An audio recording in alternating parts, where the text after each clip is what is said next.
Pamela, nossa militar da Força Aérea Brasileira, e todos os demais irmãos. Jairo, que alegria ver o Jairo aqui, bem-vindo, Jairo. Nildete trouxe uma visitante, e tantos outros. Eu vou falar aqui, eu vou esquecer de alguém. Falei, puxa, pastor, não falou meu nome. Deus abençoe a todos, né? Nós vamos então ler do verso 1 até o verso de número 14. Vamos ler de maneira alternada?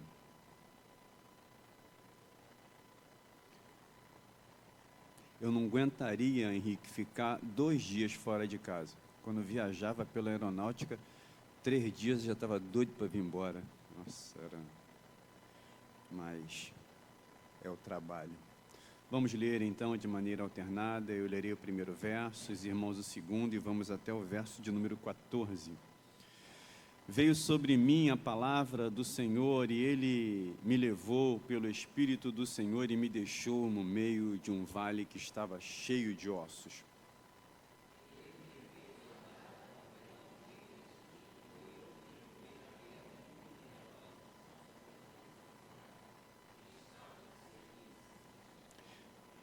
Então me perguntou, filho do homem, será que estes ossos podem reviver?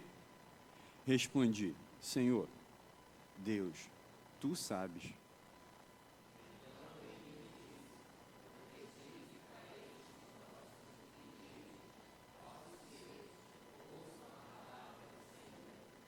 Assim diz o Senhor, Deus, a esses ossos, eis que farei entrar em vocês o Espírito e vocês viverão.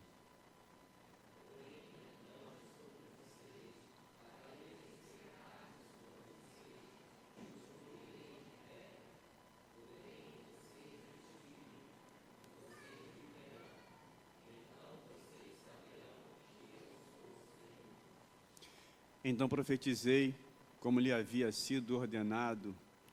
Enquanto eu profetizava, houve um ruído, um barulho de ossos que batiam contra os ossos e se ajuntavam, cada osso ao seu osso.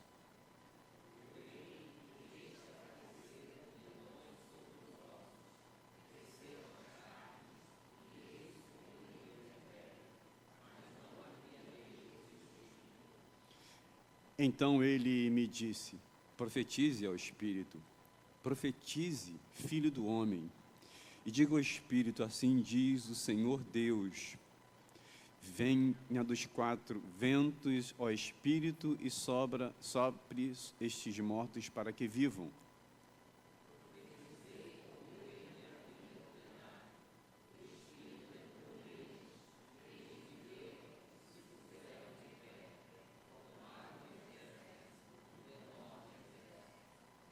Então ele me disse, filho do homem, esses ossos são toda a casa de Israel. Eis que dizem, os nossos ossos estão secos, perdemos a nossa esperança, fomos exterminados.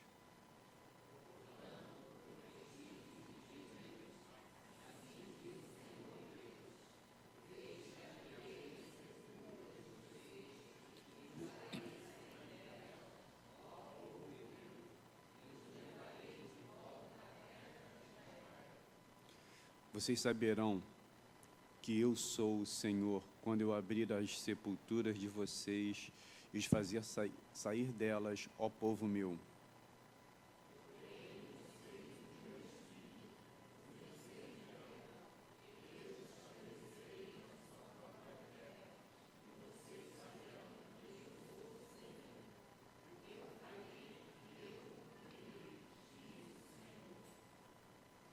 Até o verso de número 14. Deus nos abençoe.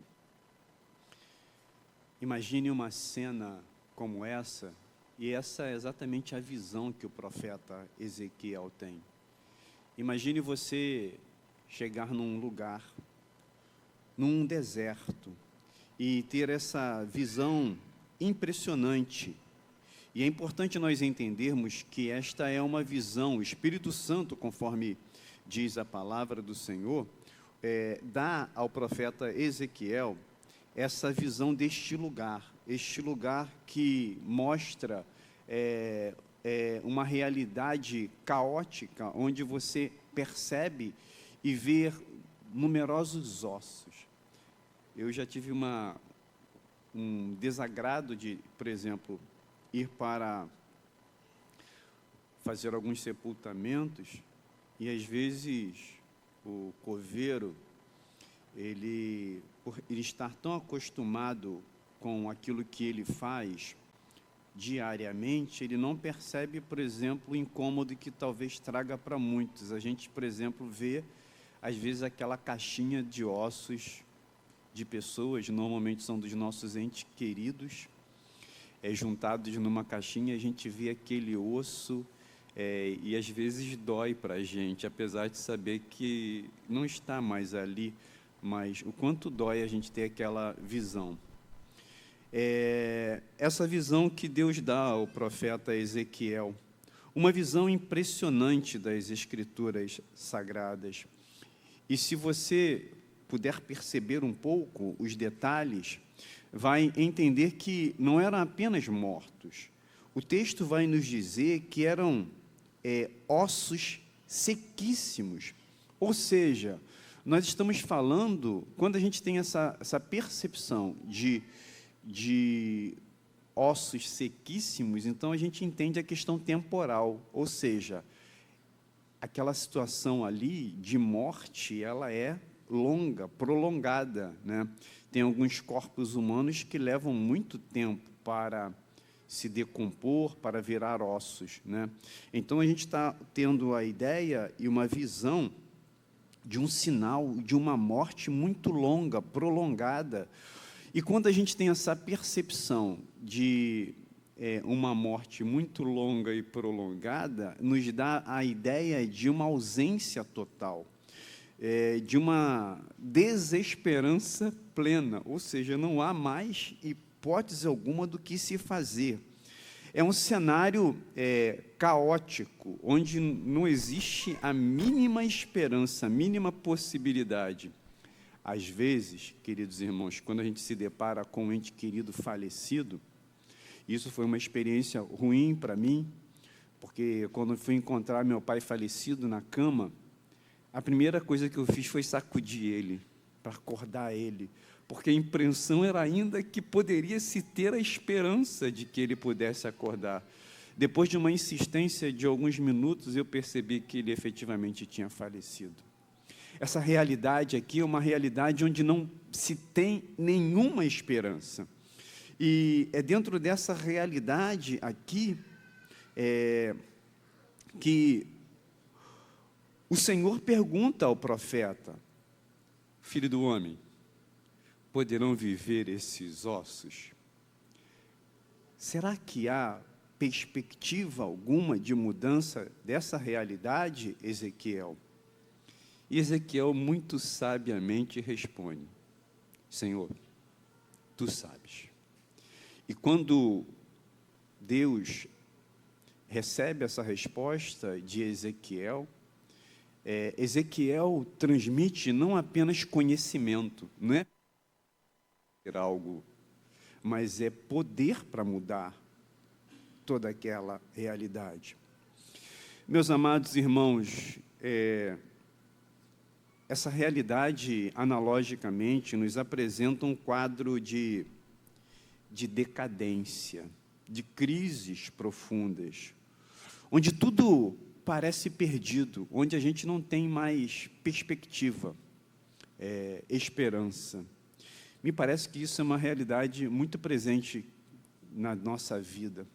A gente olha, por exemplo, para a nossa cidade, para o nosso estado, para o nosso país, a violência. Passei domingo de Páscoa meio que amedrontado, e a Márcia fala: para de ficar com medo. Eu falei: mas só você sabe que eu passei, o meu trauma, né? Quando eu vi 2 caras de pistola falando que ia me matar. E a gente chega naquela realidade, naquele bairro onde foi toda a minha infância. E a gente vê acelerando, assim, de maneira intensa. Falei: meu Deus, barricadas e barricadas. A violência está aí. A gente olha para a realidade moral da humanidade, a gente vê, puxa, não sei aonde vai chegar. A gente vê as crises financeiras, a gente vê os nossos problemas, a gente vê as nossas enfermidades, as nossas dores, onde a gente diz, não tem jeito, não tem jeito, não tem como mudar essa realidade. Mas olhar para esse texto me faz pensar numa frase que eu uso como tema, o Deus que dá a vida.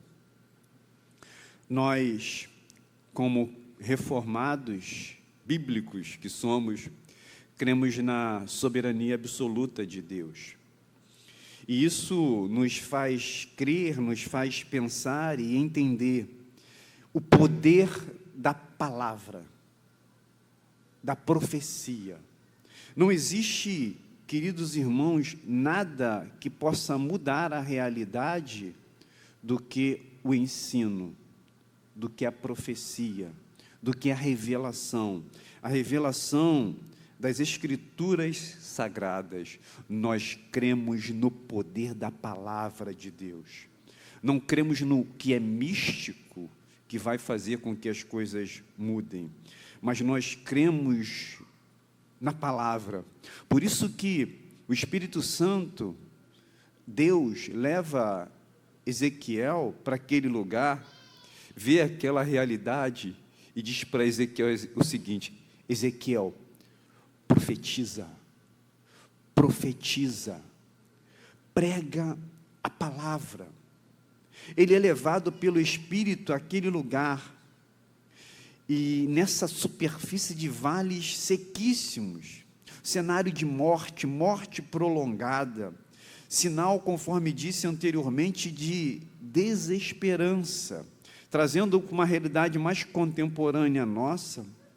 Talvez essa seja a realidade da nossa vida, da nossa família, talvez da nossa igreja de maneira geral. Não falo aqui de maneira específica, mas de maneira geral. E mais uma vez sobre a nossa nação. A gente não sabe onde isso tudo vai chegar.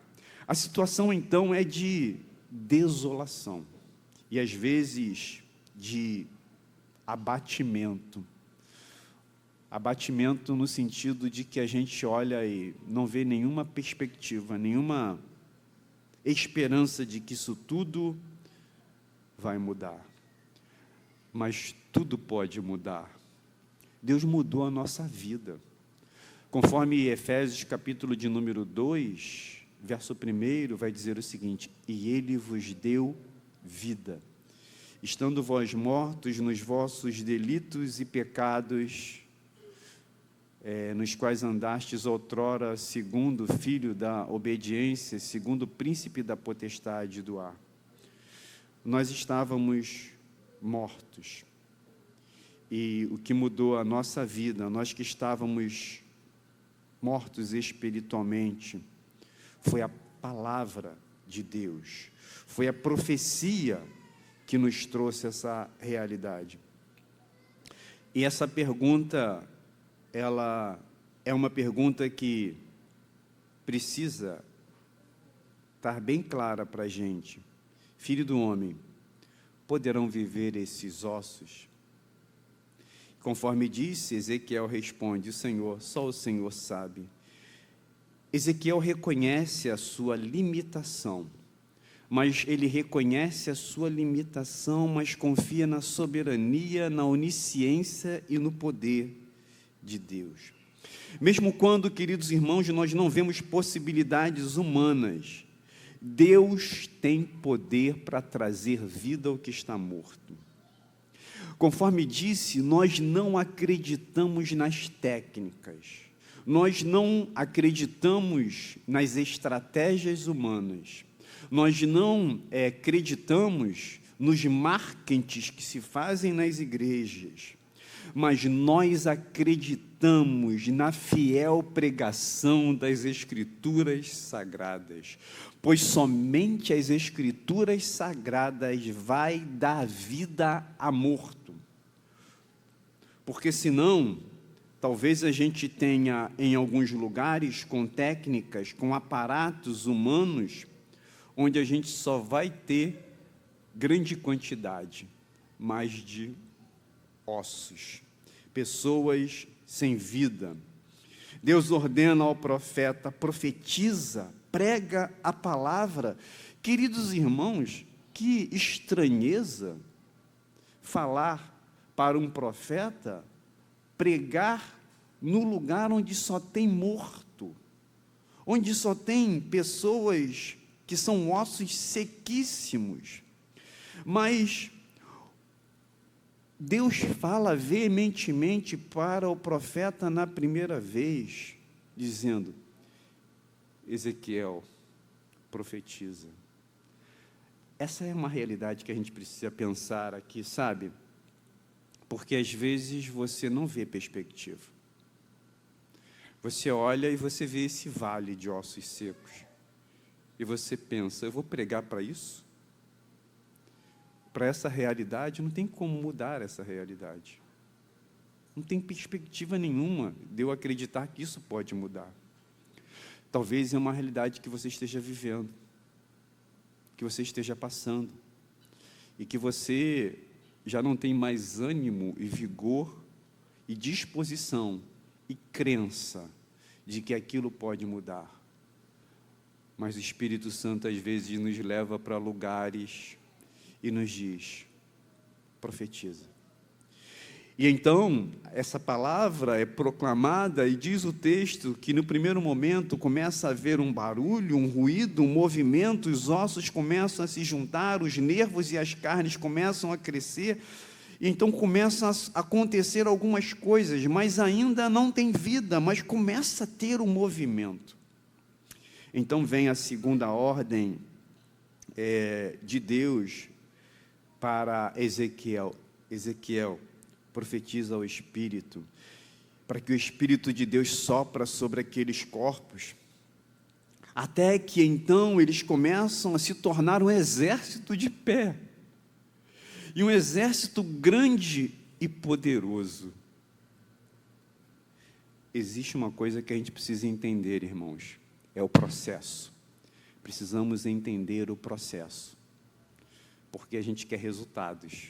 E as coisas acontecem no processo. Percebe o primeiro momento, o segundo momento da profecia, e aí surge o terceiro momento. A palavra é o ordinário, é aquilo que Deus nos manda fazer, pregando a palavra para que haja arrependimento e vida. O segundo momento desse elemento é o extraordinário, que é o Espírito Santo, é aquele que efetivamente vai dar vida, vai dar vida àquilo que está morto. Sem a pregação da palavra de Deus, a igreja será apenas uma estrutura. Sem a ação do Espírito Santo, a pregação não penetra. Mas quando ambos atuam juntos, a pregação da palavra e a ação do Espírito Santo, algo extraordinário acontece, a vida começa a nascer. Essa é uma realidade naquele contexto histórico do povo de Deus. Realidade caótica, realidade onde não havia nenhuma perspectiva, nenhuma condição de que tudo aquilo poderia mudar. Talvez seja uma realidade do nosso contexto, onde a gente também, aí dentro do nosso contexto histórico, que a gente não acredita que algumas coisas possam mudar. Mas o Espírito Santo nos leva para dizer: profetiza. Você está entendendo que eu estou falando de profetiza? Não é uma linguagem reformada, né? É de pregar a palavra. Prega a palavra a primeira vez. Prega a palavra a segunda vez. Começa a pregar.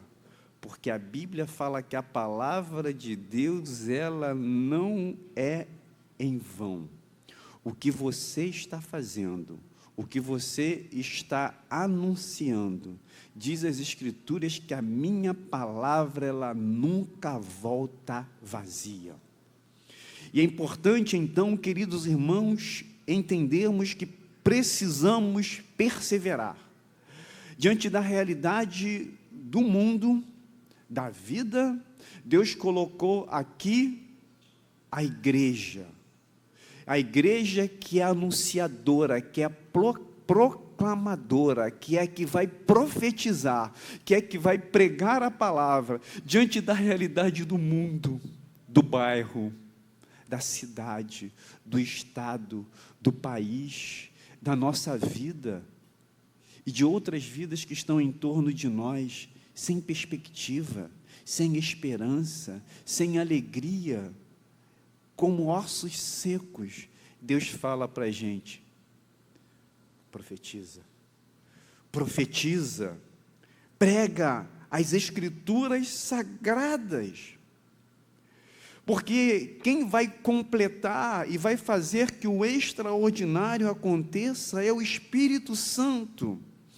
Isso nos aponta, queridos irmãos, para a obra redentora de Cristo, conforme participamos no domingo passado, liturgicamente, mas participamos isso dominicalmente, onde nós celebramos a morte e a ressurreição de Cristo, porque nós estamos aqui nos reunindo, celebrando, cultuando a Deus, porque nós acreditamos num Deus que morreu e ressuscitou, e isso aponta de que Ele tem poder de dar vida a outras pessoas.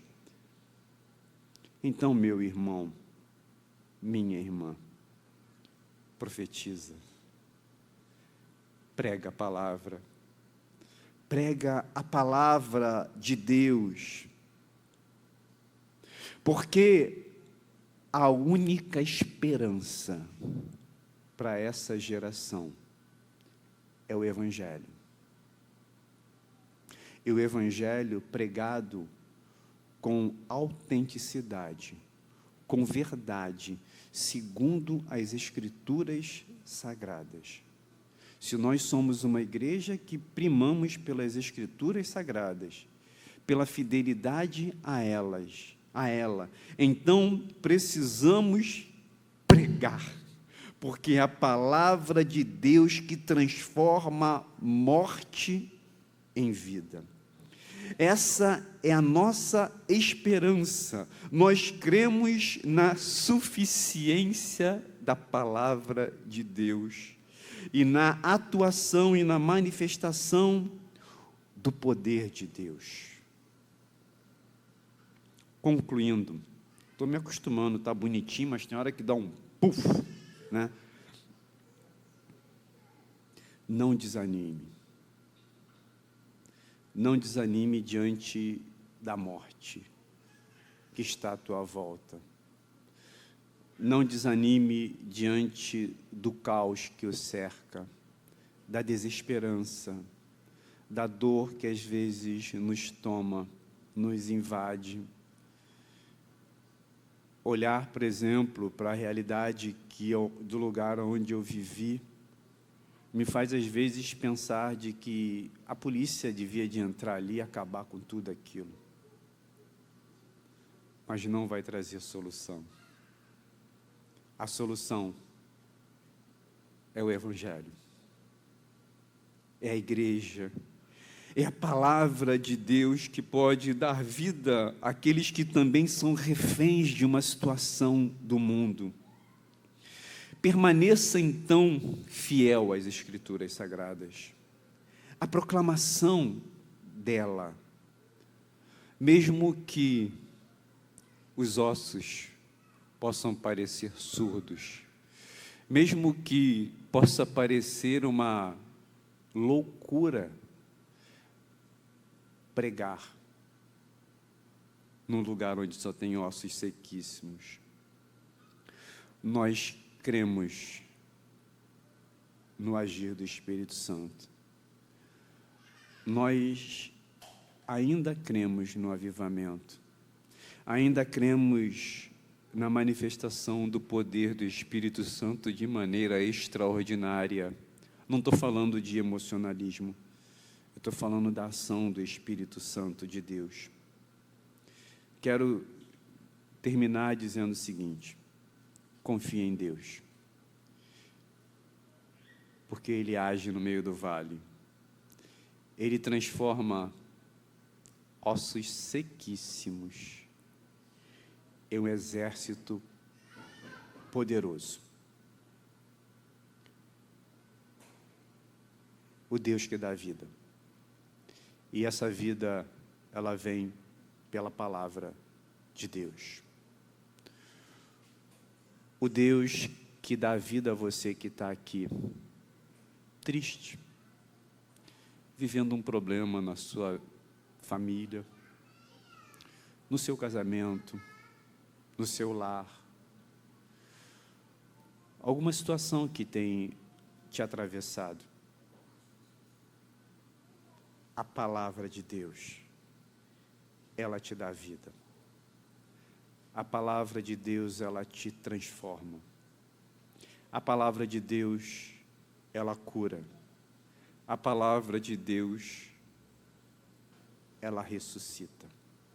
Como acontece com esse belíssimo texto. Então, o que nós precisamos? Da palavra. É aqui. Essa é a nossa esperança. É a palavra de Deus.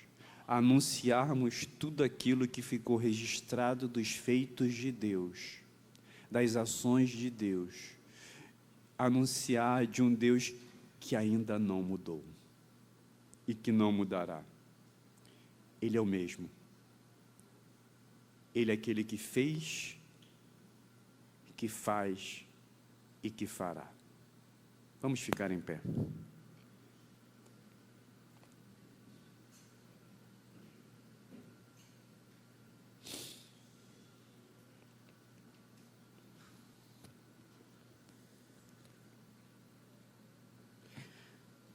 A nossa esperança está em Ti. A nossa esperança está na veracidade da Tua palavra, na pregação, na anunciação, naquilo que cabe a nós, que é pregarmos a palavra, que é profetizarmos, crendo de que o que cabe a nós é pregarmos, é profetizarmos, e aquele quem vai dar vida é o Espírito Santo de Deus que vai completar toda a obra. Que possamos perseverarmos na proclamação, perseverarmos na posse daquilo que nós estamos aprendendo, da eficácia das Escrituras Sagradas, para nós no nosso momento de dor, no nosso momento de tristeza, que a Tua palavra também individualmente para nós nos dê vida, nos dê alegria, nos dê conforto, nos dê esperança. É a Tua palavra. E nós cremos no poder da palavra de Deus. O poder dessa palavra que já mudou a nossa vida, que já nos regenerou. O poder da Tua palavra que continua mudando a nossa vida, nos santificando. No poder da Tua palavra que tem nos conduzido, que tem nos desafiado a continuarmos anunciando. Ó Senhor, fortalece a cada um dos nossos irmãos aqui, que a gente possa nos alimentarmos da esperança. E o Evangelho é a esperança, através da proclamação das Escrituras Sagradas. Em nome de Jesus. Amém. Podem sentar?